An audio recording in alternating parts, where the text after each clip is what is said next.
هذا هو المدخل الجانبي اللي بغى يدخل يكتشف الملاح.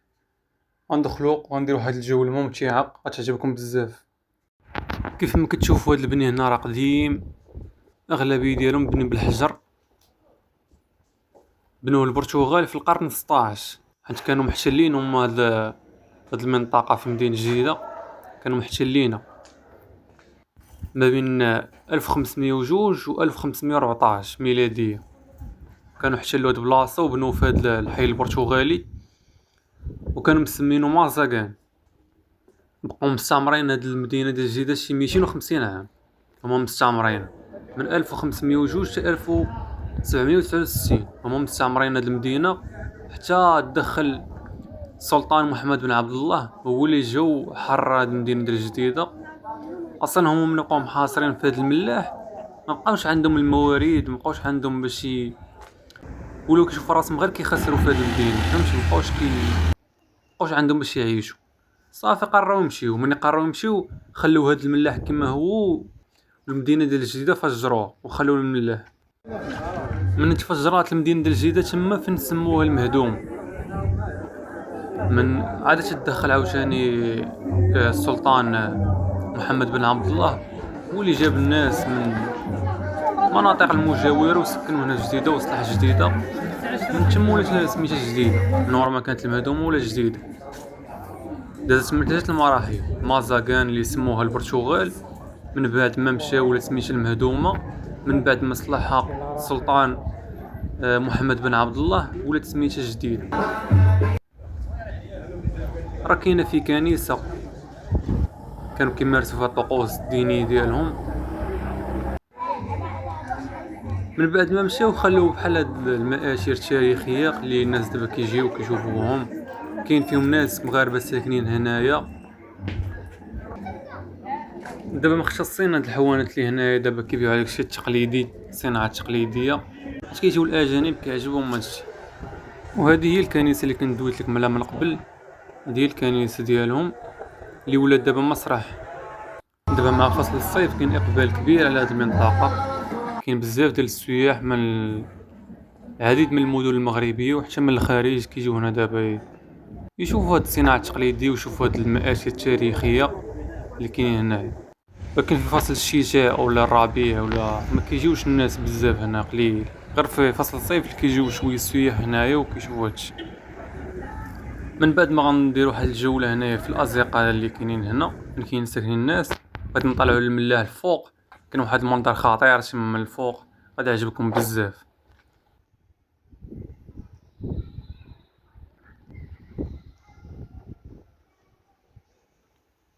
بالنسبه لهاد الصومعه اللي كتبان لكم هنا راه كيصليو فيها الناس ديال المنطقه، كلهم كيجيو يصليو فيها.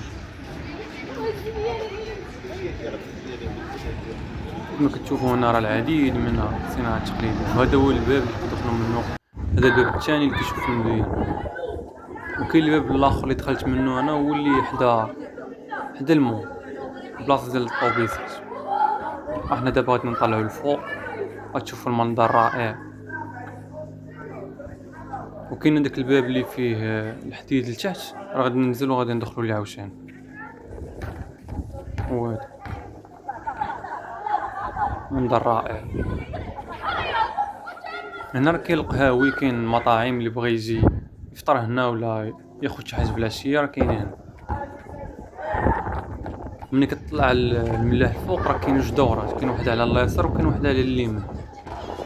بزاف ديال الناس كنلاحظهم هنا كيمشيو غير على ديك اللي على اليمين، كينساو ديال في اليسار. حتى هي فيها بلايص زوينين اللي بغى يجي ليها.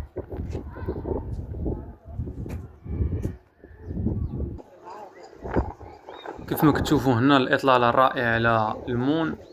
الناس كيعوموا هنايا، جو زوين بزاف.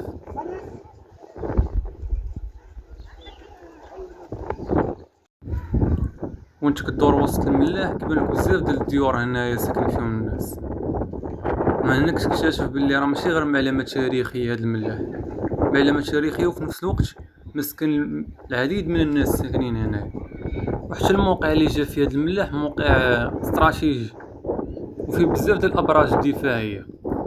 كاين برج سان انطونيو وسان سيباستيان وكاين سان فيليب، كانوا مجهزين بالمدافع باش يبقاو حامين هاد الميناء.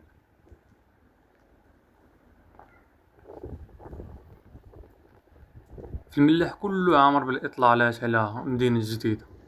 هادي هي البلاصة من دزت انا في الاول. اللي بغى يدخل من داك الباب راه يجي واحد البلاصة الطوبيسات غيبان لك الباب صغير غادي تدخل معاه. وكاين باب الاخر اللي بقى مقود مع المدينة، حتى هداك هو اللي كيدخل منه الناس بزاف. كيف ما كتشوفوا هاد الباب الرائع، هذا تصميم اوروبي برتغالي. غنطلعو وغناخدو واحد الجولة تمايا.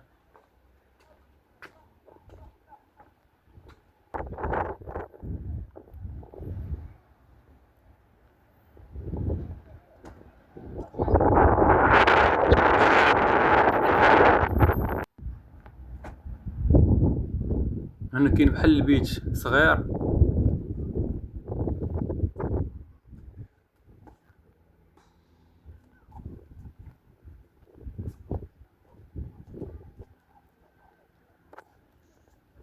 مجهز كامل بالمدافع بقاو هنايا.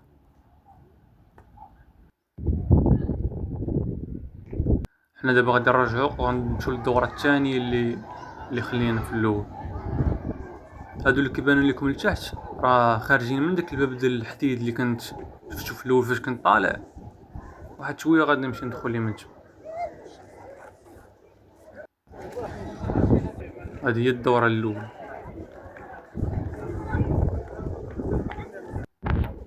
هاد البلاصة هنايا غالبا غتكون كانت شي حبس هنايا، ولكن سادين الباب داكشي علاش ما دخلتش. كان الباب محلول كون دخلنا اكتشفنا هاد البلاصة شنو فيها. هي الشكل ديالها بحال الحبس، فيها الدروج كيهبطو لتحت بحال شي نفق.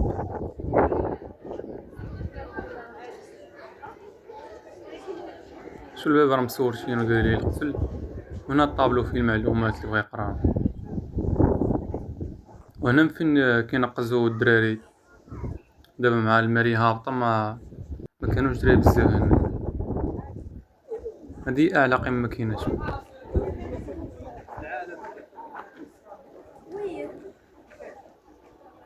وهنا سبحان الله واحد النخلة نايضة هنايا كبيرة يطلع على المرصق. هادي هي المرصد الجديد.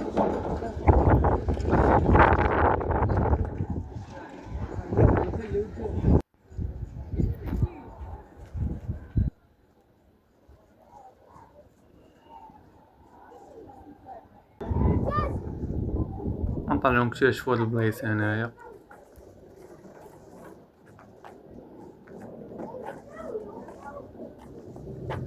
واللي بغى يجي لهاد البلاصة يجي قبل ديك 8 بحال هكاك، مع كتبدا تغرب الشمس كيجيو يسدوه.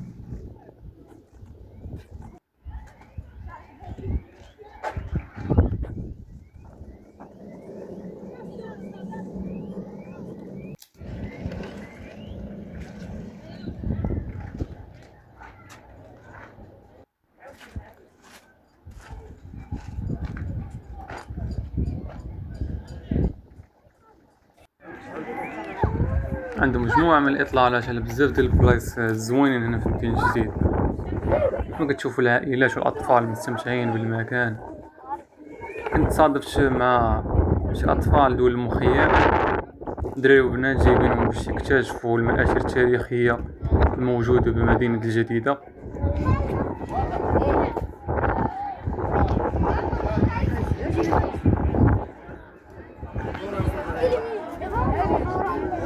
هذه هي النخلة اللي كنت قلت لك من قبيل.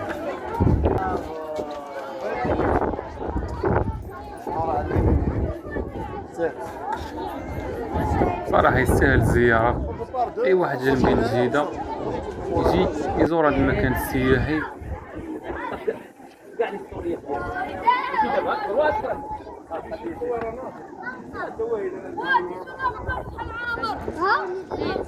نمشي نعدي للمو.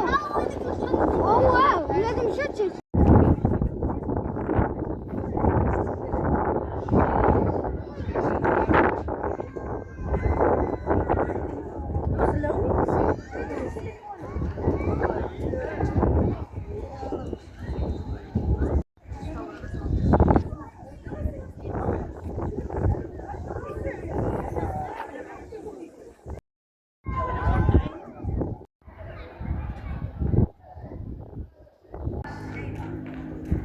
ودابا غادي ندخلو الباب اللي كنت قلت لكم قبيله اللي شفنا فيه الناس من الفوق.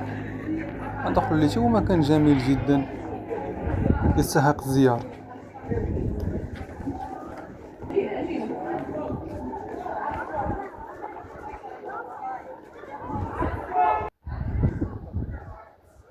هنا كاين باب لتحت،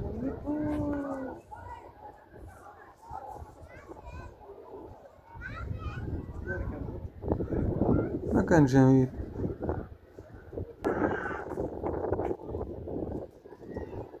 كيجيو العائلات هنا كياخدو التصاور، كياخدو عندهم ذكريات.